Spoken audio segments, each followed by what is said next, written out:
The restaurant went silent the moment Chloe raised the small chalkboard. Two trembling words stared back at him. Help me. Logan Pierce, the multimillionaire CEO everyone in New York whispered about, leaned back in his chair, eyes narrowing like a man used to danger. Do you have any idea who you're talking to? He murmured, his voice smooth but cold. Chloe's hands shook harder. Please, she whispered, barely breathing. I didn't know who else to ask. For a moment, their eyes locked, the predator and the desperate soul.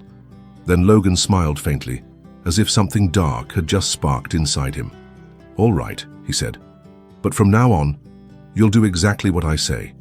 Before we begin this emotional story, tell us in the comments from which city you are watching, and don't forget to leave your like to keep following us. Rain dripped off the black umbrella as the Bentley slid to a stop in front of the restaurant. The valet straightened his posture the moment Logan Pierce stepped out. Tailored black suit, Italian shoes, the kind of presence that made everyone else feel smaller without him saying a word. Keep it close, he muttered, tossing the keys without eye contact. His voice carried the authority of a man used to being obeyed. Inside, the golden chandeliers threw reflections across the marble floor. Conversations dropped as Logan walked in, like an invisible wave of silence followed him. Some knew his face from business magazines, others only from rumors whispered between martinis. A self-made millionaire CEO with ties to people you didn't cross. He chose a corner table facing the room, his usual instinct. No one ever sat behind him. A waiter approached, nervous smile trembling. Good evening, sir. Would you like to start with... I'll tell you when I'm ready, Logan cut in, not even looking up from his phone. The waiter vanished, replaced minutes later by a young waitress carrying a menu and the kind of cautious politeness that only came from fear of losing a job. Her name tag read Chloe. Her hair was neatly tied, but a loose strand brushed against her cheek as she leaned slightly forward. Good evening, Mr. Pierce. May I offer our... Water. Still. Room temperature. He flicked his gaze up, cold and precise. And make sure it's fast. I don't have time to wait for amateurs. She froze, blinked once, then nodded. Of course, sir. He watched her walk away, posture straight but steps too careful. Something about her eyes caught his attention for half a second. Not submission, not exactly. Something heavier, like she was hiding a storm. Logan's phone buzzed. A message from his business partner flashed across the screen. The deal's in danger, they know. He locked the phone, jaw tightening. Not tonight, not here. This was supposed to be his moment of control, his sanctuary from chaos. When Chloe returned with the water, she placed it gently before him. Would you like to see the menu now? She asked. He didn't answer immediately. Instead, he studied her hands. They trembled, just enough to make the glass ripple when she set it down. You new here? He asked finally. Yes, sir. My second week. Try not to spill anything. I'm not in the mood for accidents. Her lips pressed into a faint line. Understood. He noticed then, her sleeve was slightly wrinkled, a faint bruise on her wrist barely visible under the restaurant lights. He looked away. Not his problem, but something about it lingered. He turned his attention back to his meal, ignoring the low jazz hum and the soft chatter around him. Yet between bites, he kept catching her reflection in the mirror behind the bar. Her movements were sharp, mechanical, like a dancer trying not to trip while performing on broken glass. At one point, another waiter brushed past her, whispering something under his breath. Chloe stiffened, forcing a fake smile, then disappeared into the kitchen. Logan's instincts, the same ones that made him a millionaire and kept him alive in darker circles, began to hum quietly. Something was wrong. He straightened his cuffs, leaned back, and glanced toward the kitchen door. A small sound echoed. A crash of dishes. Silence followed. Every head turned, then quickly pretended not to notice. When Chloe reappeared, her face was pale. She was breathing faster, eyes darting to the far end of the room where a man in a grey suit sat watching her. Logan followed her gaze. The man lifted his glass slowly, smiling like a snake that already knew how the night would end. For the first time that evening, Logan Pierce didn't feel in control. He leaned forward, voice low. Who is that? But Chloe didn't answer. She just walked past him, straight, professional, and absolutely terrified. And for reasons he couldn't explain, Logan felt something inside him shift. The rain outside had turned into a silver curtain against the tall windows, blurring the city lights of Manhattan. Inside, the hum of quiet conversations tried to return, but something had shifted. Logan Pierce noticed the subtle tremor in the air, the kind that meant people were pretending everything was fine when it wasn't. He had been in rooms like this before, meetings where smiles hid knives, parties where champagne flowed over buried secrets. That grey-suited man at the far table hadn't stopped watching the waitress, Chloe, since she reappeared. His stare was steady, almost possessive. Logan turned the stem of his wine glass between his fingers. "Do you know who that is?" he asked the waiter hovering nearby. The young man stammered, "No, sir, I think he's with someone from the kitchen staff." Logan's gaze sharpened. "From the kitchen?" "Yes, sir. He came in through the back, I think, with Miss Chloe." That was all he needed to hear. Something was wrong with this picture. A multimillionaire CEO didn't survive the kind of world Logan came from without reading signs, and right now, every one of them pointed to danger. When Chloe returned to his table with a polite, rehearsed smile, Logan leaned slightly forward. "You know that man at the corner?" She froze. It was subtle, a breath caught halfway. I just serve everyone, sir." He let out a dry laugh. "You're not a very good liar." Her hand tightened around the tray. "Please, Mr. Pierce, just enjoy your meal." Her voice cracked at the edge of the sentence. That single note of fear. It wasn't professional exhaustion. It was survival. Logan sat back, watching her walk away again. His reflection stared back at him from the wine glass. Calm, powerful, in control. Yet something burned beneath it. He didn't like mysteries that involved frightened women and silent men in expensive suits. It reminded him too much of where he came from, a world he paid millions to leave behind. A shadow loomed over his table. The man in grey had stood up, tall, smooth, polite smile. "Mr. Pierce," he said, his voice low and calm, "I've heard much about you." Logan didn't offer a handshake. "Then you've heard to stay out of my way." The man chuckled softly. "Always the businessman. I admire that. But tonight, perhaps you should mind your own business." His tone wasn't threatening, but it was worse. It was casual, confident, as if he already owned the outcome of this night. Chloe appeared again, tray trembling. She pretended not to notice the tension, but spilled a few drops of water near the edge of the table. "I'm so sorry," she whispered. Logan didn't move, his eyes locked with hers, and in that moment, she seemed to plead for something invisible. When the man in grey walked away, Logan caught the faintest whisper fall from her lips. "He's not supposed to be here." "What do you mean?" he asked. She froze, realizing what she'd said. "Nothing. Please forget it." But he couldn't. The millionaire had built empires on intuition, reading boardrooms, investors, enemies, and right now his instincts screamed that this wasn't about spilled water or nervous service. It was about fear. He tapped his fingers on the table, mind working. "Chloe," he said softly as she turned to leave, "if someone's threatening you, you picked the wrong person to hide it from." Her eyes flicked back to him, wide, terrified, and full of something else. Desperation. But she didn't speak. She simply nodded, forcing another mechanical smile, and vanished into the kitchen again. The jazz music played on, light and indifferent, as Logan's gaze followed her through the swinging door. He didn't realize his own hand had balled into a fist on the table. Outside, thunder rolled. Inside, the storm had already started. Logan Pierce hated waiting. He'd built an empire by moving faster than everyone else, buying silence, crushing competition, rewriting rules.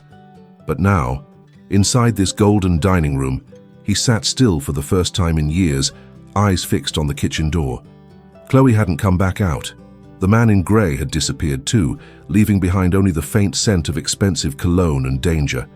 Logan felt the room shift again, soft laughter returning, silverware clinking, but to him it was just noise. The only thing he heard was the echo of her voice. "He's not supposed to be here." He signaled a waiter. "Get me the manager." Within seconds, a nervous, middle-aged man in a dark vest appeared, hands clasped tightly. "Mr. Pierce, everything to your satisfaction?" "No," Logan said flatly. "One of your servers." Chloe. Where is she? The manager's polite smile faltered. She's in the back, I believe. Is there a problem? Logan leaned forward. She seemed frightened. Who's the man in the gray suit? The manager hesitated, eyes darting around the room. I'm sorry, sir. I can't discuss. Logan's tone sharpened. You will discuss it. Now. A silence stretched, thick as the air before lightning. Finally, the manager sighed, lowering his voice. He's her brother-in-law. At least that's what she says. He comes often. Makes her nervous, but she won't say why. We tried to talk to her about it once. She begged us not to. Brother-in-law. Logan didn't buy it for a second. Bring her to my table, he ordered. Sir, I don't pay you to think. The manager nodded quickly and disappeared. Logan sipped his wine, eyes still on the kitchen door, pulse steady but his mind racing. There was something familiar in that fear, not the kind bred from random cruelty, but from control. Someone owned her silence. He remembered the streets he came from before he became a millionaire CEO, men who smiled while breaking bones, women who learned to cry without sound. That world left marks. He had just buried his deeper than most. The kitchen door swung open. Chloe stepped out holding a notepad she didn't need. Her smile was trembling, rehearsed. You asked for me, sir. Logan's voice softened, an unusual tone for him. Sit. I can't. I'm working. Then consider this part of the job. She hesitated, then obeyed.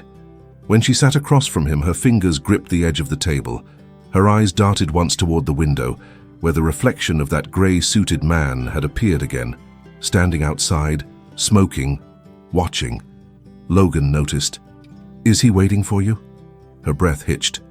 Please, Mr. Pierce, just let it go. Can't do that, he said, leaning closer. You walked in here shaking like someone who's already said goodbye. You think I don't recognize that?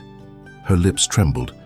For a moment she looked like she might cry, then she blinked hard, forcing the tears away. You don't understand what he'll do if... If what? Logan interrupted. She shook her head, whispering, He's not my brother-in-law. The sound of breaking glass from a nearby table startled them both. Chloe flinched violently. Logan's gaze cut toward the noise, a waiter apologizing to guests. But when he looked back, Chloe was already standing, clutching her notepad like a shield. Please, she said again, voice cracking, just pretend you didn't see anything. She turned to leave, but Logan's words stopped her. I don't pretend, he said quietly. Not anymore. She didn't turn back. She just walked away, each step slower, heavier, disappearing once more into the golden light and clinking silver of the restaurant that suddenly felt like a stage set for something darker. Logan exhaled, eyes tracing the empty doorway. His instincts whispered again, the kind of whisper that once saved his life. This wasn't random, this was a setup, and the woman asking for silence was about to pull him into something he couldn't walk away from. The storm outside had grown heavier, pressing rain against the windows like restless fingers. The restaurant lights glowed warmer, trying to disguise the chill that had crept inside. Logan Pierce sat motionless at his table, jaw tight, the untouched glass of wine slowly bleeding color into the candlelight. He had built his life on control of people, deals, information. Yet now he couldn't shake the image of that waitress's trembling hands. He's not my brother-in-law. The words replayed in his mind like a riddle. He slipped his phone from his jacket and typed a quick message. Logan, find out who's been hanging around Bravura restaurant. Man, mid-40s, gray suit, slick hair. Might be using a fake name. His security chief replied within seconds. Reply, on it, boss. When Logan looked up, the man in gray was no longer outside. The sidewalk was empty, except for the reflection of streetlights in puddles. Something about that absence made the air heavier. Moments later, the manager returned with forced calm. Is everything to your liking now, Mr. Pierce? Logan's eyes didn't move from the window. Tell Chloe I want the check, personally. The manager hesitated. She's occupied, sir. Logan finally turned his gaze on him. Occupied? Doing what? The man fidgeted. Cleaning the private lounge, with the gentleman in gray. Logan's glass hit the table with a sharp click. He stood, buttoning his suit jacket. his expression unreadable. "I'll handle it." He walked through the restaurant's narrow hallway, the muffled jazz fading behind him. The private lounge door was half closed, light spilling through the crack, and voices. "You said you'd keep quiet," a man hissed. "You think anyone will believe you?" "I didn't tell anyone," Chloe whispered back, voice trembling. "I swear." "You don't get to swear, you owe me." Logan's hand tightened on the door handle. That voice, slick, cold, he'd heard it before. Years ago, in rooms where deals were made under threats, not contracts. He pushed the door open just enough to see. Chloe stood by the wall, shoulders pressed back, her apron twisted in her hands. The man in grey loomed over her, his face calm, but his grip on her wrist brutal. "Let me go," she breathed. He smiled. "Or what? You'll cry to one of your customers? You think anyone here would risk their job for you?" That was enough. Logan stepped inside. "I would." The man spun, startled, but quickly regained his smirk. "Mr. Pierce," he said smoothly, "this isn't your concern." Logan closed the door behind him. "You're in my restaurant tonight. That makes it my concern." "Your restaurant?" The man chuckled. "You think your money changes anything?" "No," Logan replied, voice calm, dangerous. "But the kind of people who owe me favors do." The man's expression shifted. Not fear yet, but recognition. He knew the name. Logan Pierce wasn't just a millionaire. He was someone who didn't forget faces. Chloe took a shaky step back, her eyes flicking between them. Logan glanced down and saw a small cut on her wrist where the man had grabbed her. A pulse of anger hit him like electricity. "Walk away," Logan said evenly. The man in grey smiled thinly. "Careful, Mr. Pierce, you're meddling in business that isn't yours." "I am the business," Logan replied. For a tense moment, neither moved. The sound of rain grew louder, like static pressing against the glass. Then the man straightened his tie, released Chloe, and stepped toward the door. "This isn't over," he murmured, brushing past Logan. When the door closed behind him, silence fell.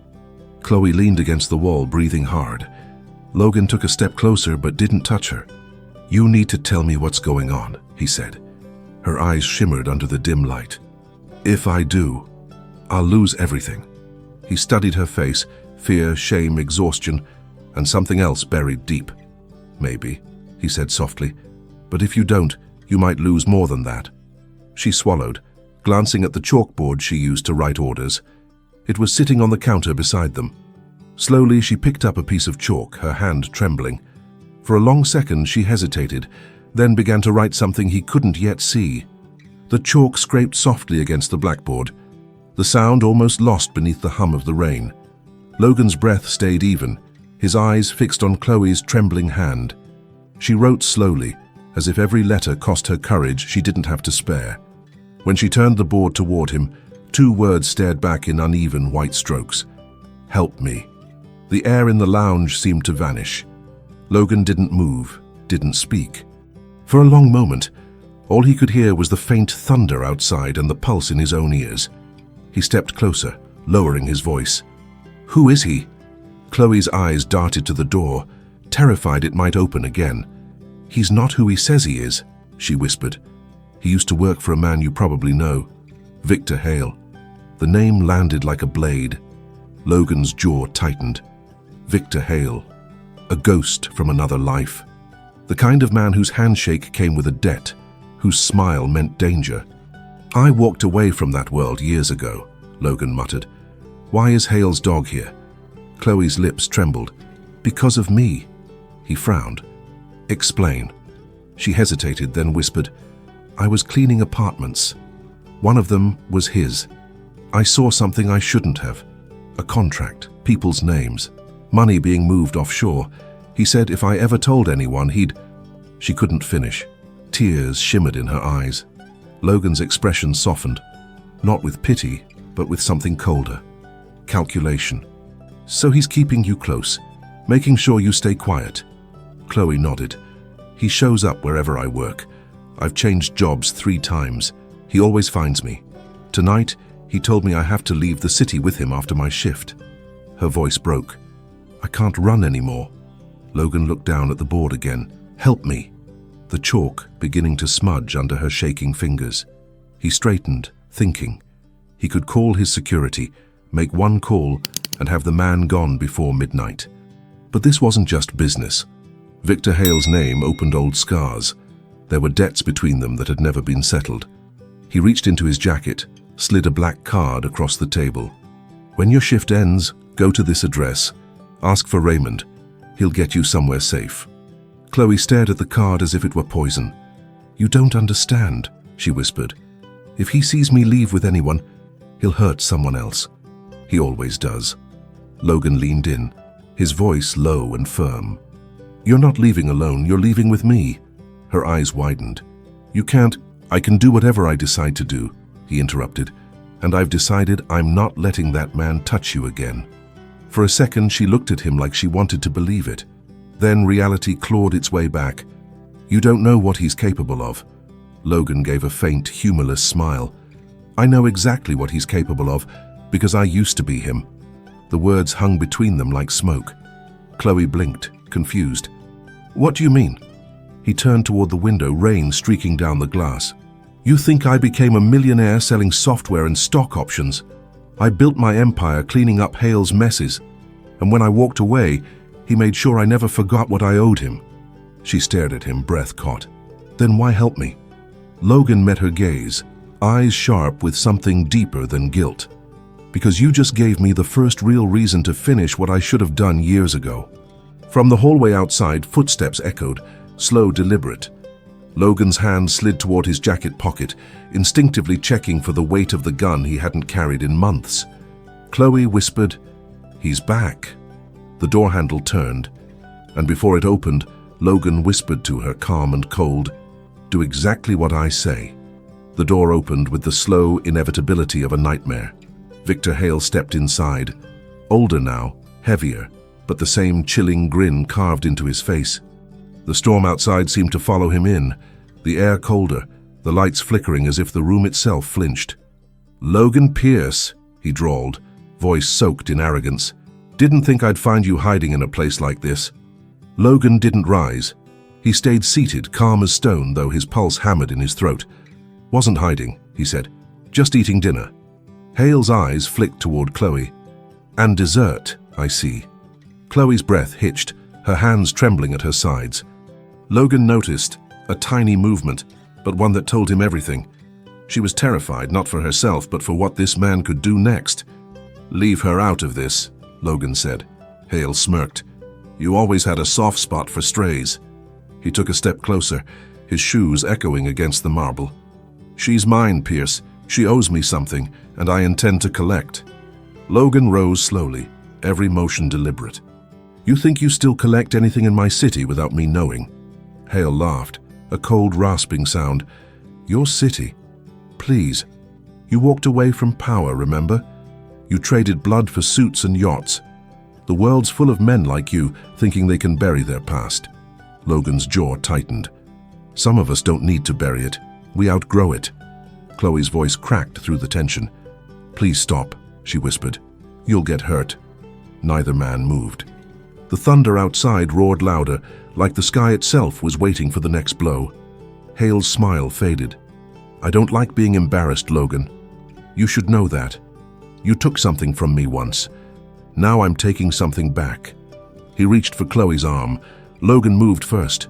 His hand shot out, gripping Hale's wrist before it made contact. Their eyes locked, two men who knew the same darkness, now standing on opposite sides of it. "So I'm not that man anymore," Logan said quietly, tightening his grip until Hale winced. "But I can be."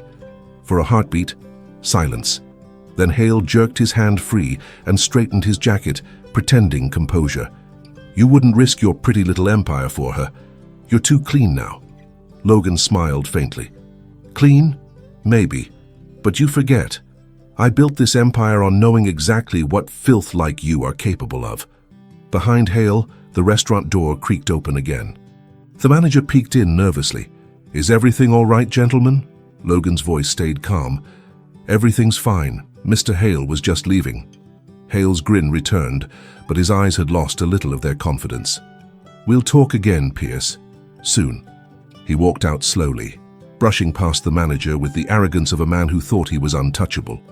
When the door finally closed, Chloe collapsed into the nearest chair, tears slipping silently down her face. Logan poured water into a glass and handed it to her. "Drink," he said softly. She obeyed, her hands shaking so badly that drops spilled onto the table. "You shouldn't have done that," she whispered. "He'll come back. He always does." Logan sat across from her again, voice steady but eyes hard. "Not this time." Chloe looked at him, desperate and disbelieving. "You don't know him." "I know his kind," Logan said, "and I know how to end this." The storm outside rattled the windows, thunder cracking close enough to shake the floor. Chloe looked up. "You're going to fight him, aren't you?" Logan didn't answer. He reached into his pocket and set his phone on the table. One text message glowed on the screen from his security chief. "Found Hale's address. You sure you want me to handle it?" Logan stared at the message for a long moment, then locked the phone. His expression was unreadable, the look of a man who'd spent his life winning wars no one else saw. He stood. "Finish your shift," he said. "When you walk out that door tonight, you won't ever have to see him again." Chloe's voice trembled. "How can you promise that?" Logan looked toward the rain-blurred window, his reflection a ghost of the man he used to be. "Because some debts," he said quietly, "are paid in silence." The city was drowning in rain when Logan stepped outside. Lightning slashed the sky, reflecting in puddles that shimmered under the streetlights. He didn't bother with an umbrella. The water soaked into his suit, washing away the last traces of civility. Across the street, a black car idled under the awning, tinted windows, engine humming low, Hale's men. Logan recognized the model. Victor always traveled with shadows. He pulled out his phone and dialed. "Raymond," he said, voice low, controlled, "keep eyes on the girl. She doesn't leave that restaurant until I say so." "Understood, boss," came the reply. "You want me to deal with Hale?" Logan paused, eyes narrowing. "No, I'll handle him myself." He ended the call and slipped the phone into his pocket. For the first time in years, he felt that familiar pulse, the quiet rhythm of danger, of something inevitable calling him back. The rain thickened, and he started walking toward the alley behind the restaurant. He knew Hale wouldn't go far. Men like him loved the game too much to end it quickly. Sure enough, Hale was there, leaning against a wall under the neon glow of a sign, cigarette burning between his fingers. "You always did like dramatic weather," he said without turning. "Some nights deserve thunder," Logan replied, his voice steady. Hale chuckled. "Still poetic for a thug." He flicked the cigarette into the puddle. "You shouldn't have interfered. She's mine to manage." "She's not property," Logan said. "Everything's property," Hale snapped, stepping closer. "That waitress is leverage. She saw something that could ruin people, powerful people. You think your little empire's safe if she starts talking?" Logan tilted his head slightly. "You're scared. That's new." Hale laughed. "Scared?" "No, Logan. Cautious. There's a difference."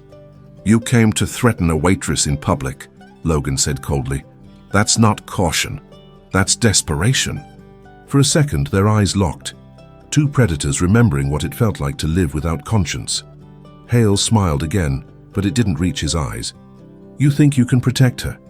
You can't even protect yourself. You think I don't know where your money comes from? How many dirty deals you've buried under those skyscrapers you built?" Logan's jaw tensed. "I cleaned my life."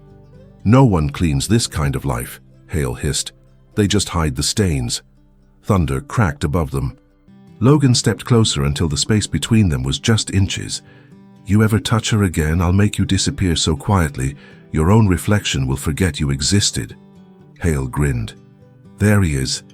The real Logan Pierce. I missed that man." Then he leaned in, voice almost a whisper. "But the thing about ghosts, old friend, they always come back to haunt." He turned and walked toward the waiting car, his coat flaring behind him. The black sedan pulled away, taillights vanishing into the storm. Logan stood there for a long moment, rain dripping down his face, thunder echoing off the buildings. The past had found him again, and this time, it wanted blood. Back inside, Chloe was cleaning tables, pretending everything was normal. Her hands still trembled.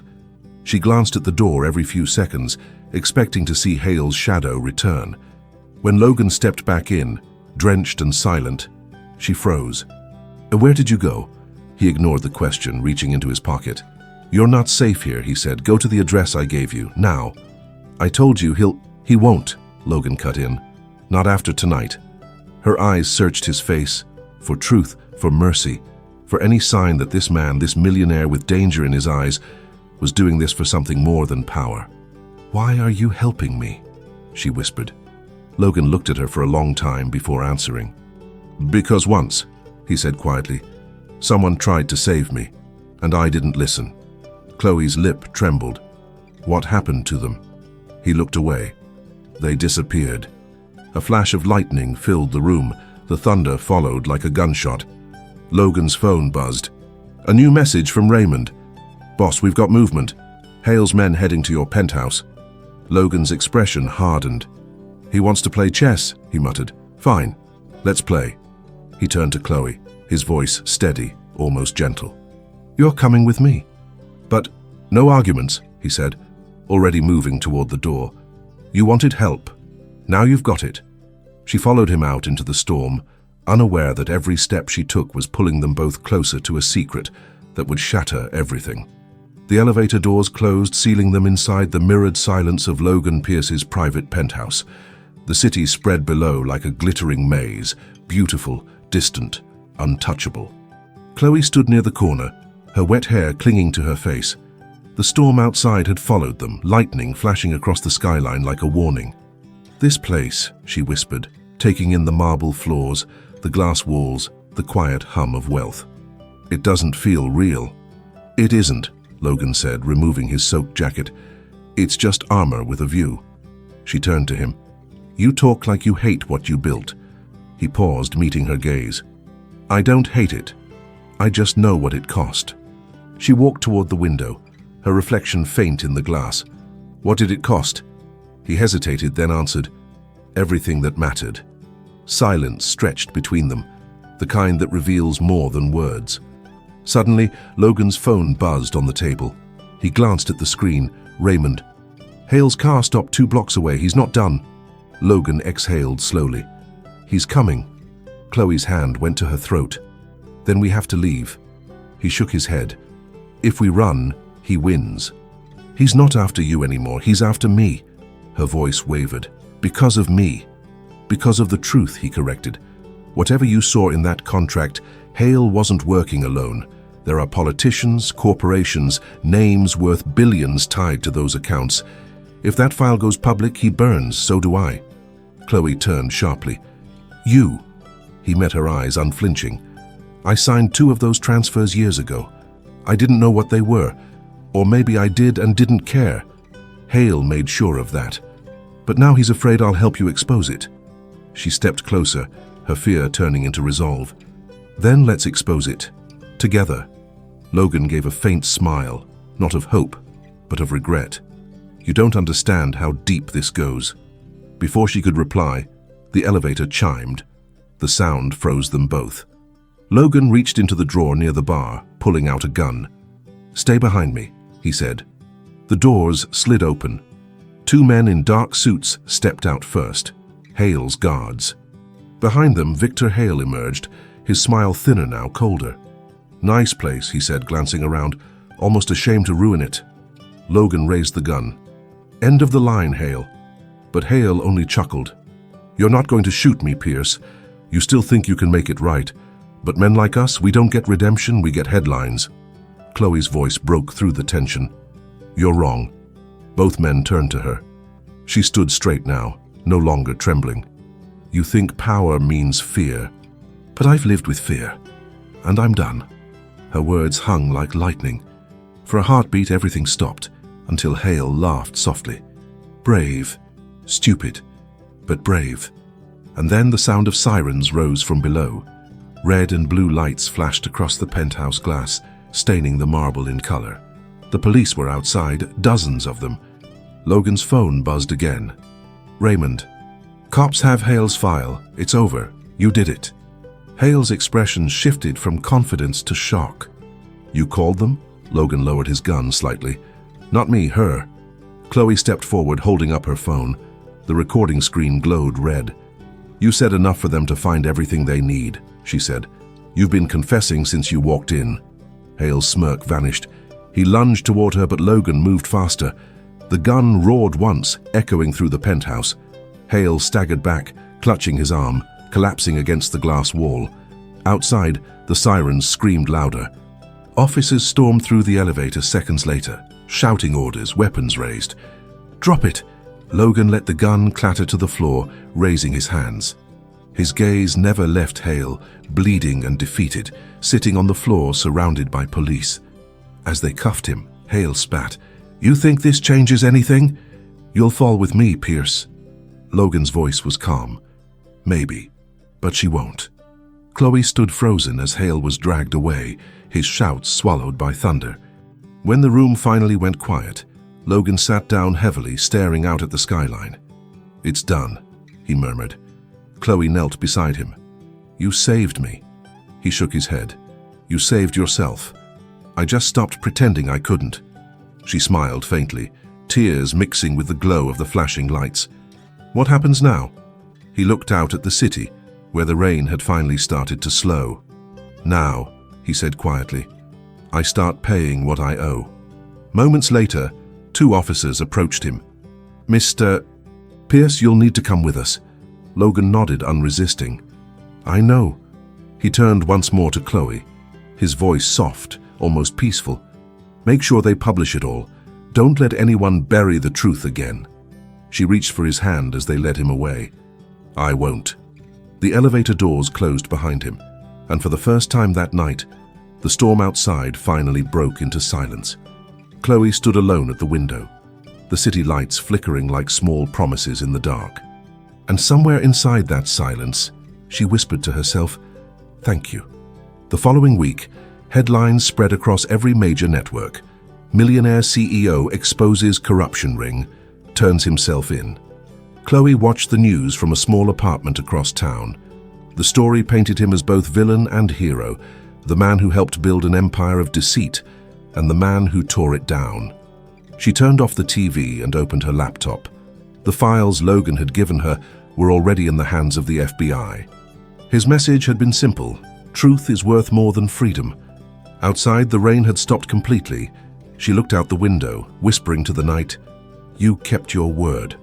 Somewhere, in a cold cell with no view of the city he once ruled, Logan Pierce sat quietly, head bowed as the world he built crumbled. But this time he didn't feel loss. He felt peace.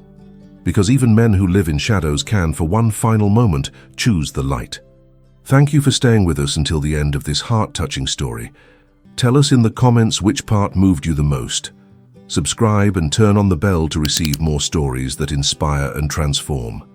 Leave a like if you believe in the invisible strength of dignity and family. And above all, thank you for being part of this community that believes in stories with soul. And before you go, watch the story I leave here on the left. I'm sure it will also move you and make you reflect.